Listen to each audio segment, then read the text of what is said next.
Jim, are you, as you sit here today, explain your feel for your quarterback situation with Todd back, obviously six-year senior. Bowsman, when we got to see him in the spring game, looked really good, and it sounds like he's doing pretty well now. And then you've got Terrell. Just in your mind, are you? I don't know if the word's happy. Well, what is the word you would use to describe your feeling for the quarterback? Well, blessed is a word that means happy, and so I feel blessed that we have three guys like that. Like you say, you got a veteran. Todd has got total command of what we're doing. He's been very accurate, making good decisions. We're giving him a lot of responsibility on the line of scrimmage and those kinds of things. And he just looks the part of that returning quarterback from a good team. And then Joe is as scrappy and competitive as we've had, and got a lot of life in his arm, and progresses all the time. And then Terrell's got extraordinary ability. I mean, he throws it, probably a lot better than some people might think, because how you sometimes get labeled as a guy that can run forever. That must mean you can't throw as well, but he can throw it, and he's got a lot of presence in the pocket, a lot of poise, and he can keep the play alive. So I feel very blessed to have three guys like that, and you never know, what happens down the road as to how you can use them all. If and when there are injuries, those kinds of things, but that's a position you'd like to feel like you're well stocked, and I think we are. This is almost like a leading question, but and I know we're almost what you're going to say, but you've already written the article. Well, there were two other kids, Hinton and Schonoff, who moved on. But has that allowed, in some ways, you to focus? You know what I mean? Instead of having five guys there. No question. Is it allowed? And how's that helped, I guess, in this preseason? You always want to give kids opportunities, and at quarterback, there's only one ball. And so. If Robbie and Antonio were here, for instance, right now, they would have gotten some of those 165 snaps. Instead, Todd probably got, a third of them, and as did Joe and as did Terrell, and then Russell Torek got about the last 5 or 6 or whatever. But I think there's no question that was probably the best thing for all involved, and that's kind of the way we reacted to it, when those things happened. And because you do need repetitions. I don't care how talented you are, until you've been in there and you're doing it, and you make some mistakes, you can't learn. Are you seeing Terrell? Is he? And I'm not just being focused on him, but he's the new guy. Is he progressing every day? You understand what I'm saying? I mean, do you see something new about or that you? Yeah. I think when you're brand new, it's like when you've never lifted weights before and you get 40-pound gains all the time because, heck, you've never done this before. Now, when you're up there benching 400, it takes you a year and a half to get to 405. So the guy with the less experience, you see those gains, and I think you're seeing them in Joe and Terrell, though, because it's not like Joe's been here forever, and he's been away from the game, and I guess that's why we feel good, is that you see constant, steady progress from Todd, and you also see, good gains from guys that, have, longer way to go. Hey, Jim, did Terrell play only at quarterback today? Mm-hmm. Yep. Okay. There are some who think he might be on the field with a quarterback at times. Is that right? Who are those some? Well, there's a lot of people trying to figure out a way to get him on the field. Okay. Coach, could you talk about, now that this scrimmage is over, how does that, do you change practice next week because of you evaluating everything, or do you not? I mean, what happens Monday night? Well, Monday, for instance, you go back and you really study the things that fundamentally you need to do better. So in the morning it will be a lot of teaching, not hitting or anything. It'll be, a shells type practice with just shoulder pads. And then you come back Monday night and kind of do the same in full pads in front of some people. And, then Tuesday we'll probably start coming up with something specific that we'll be wanting to work on. I'm not sure we've written that schedule yet.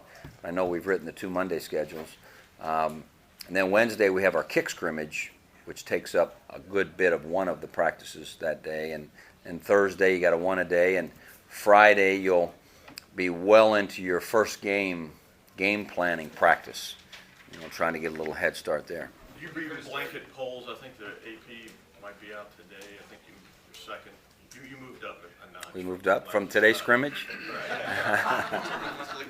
Thought it was closed. You're right. I don't know. You know our feeling about polls. If you win every game, you're going to have a chance to do everything, and if you don't, you still have a chance to become the best you can be. And so the polls aren't really. We're in charge of our destiny. We really think that. No cameras Monday for fan. You're leery of. Coach Bowles is leery. He's the counter-espionage nervous guy. I'm not. But you never know who could wander in. You never right? know. No.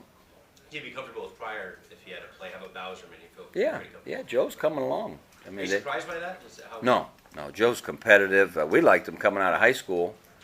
He and Todd are about the same age, and the life's lessons that he learned going on and playing pro baseball and riding in those buses and sleeping in those motels that probably didn't have air conditioning, and he's glad Joe Bowserman's here. How many of the 165 snaps would you guess you had a fullback in there, and who was in there?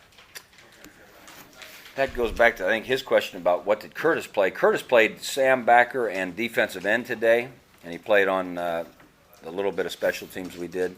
At fullback, probably, what percent of the time? 20, and I'm just guessing. And who played it?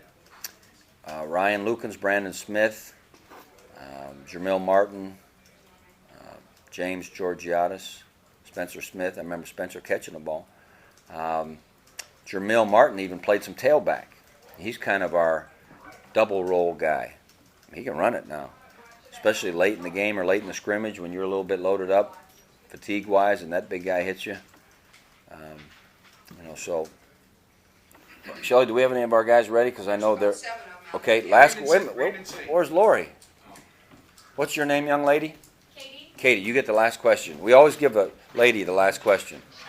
Goodness, I was actually going to ask you about the AP preseason poll, and that was already... Nope, sorry, you got it. Come on, Audible. Let's go. You're under the gun. Ask about Brandon Sane. Come strong. Come on, Katie, make a friend here. Luke, help me out. Ask- No, you don't leave me hanging? Come strong. Ask about Brandon Sane. How did Brandon Sane look, Coach? I was going to say. Brandon Sane, he's doing well. He was back running in drills and so forth yesterday. We didn't put him in the scrimmage to do the full burst things. I'm hoping he gets back at it this coming week, early in the week, but, I hate guys missing practice, and especially when you like to do some little doodads with him. But, we got bottom lines, we have to get guys healthy, and he'll be fine. Just got to get him back in there. Is the experiment with Curtis Terry at fullback over?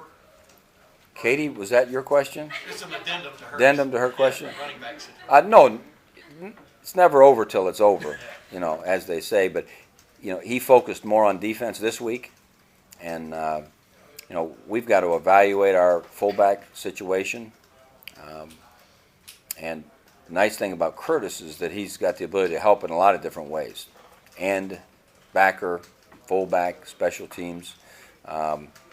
But I think we need to make a little bit more evaluation on fullback as to see really where we need to go. Kate also forgot to ask you about, were there any of those freshman linemen or anybody in the backup line that jumped out at you today, Anybody making progress? It's just... Well, Katie, I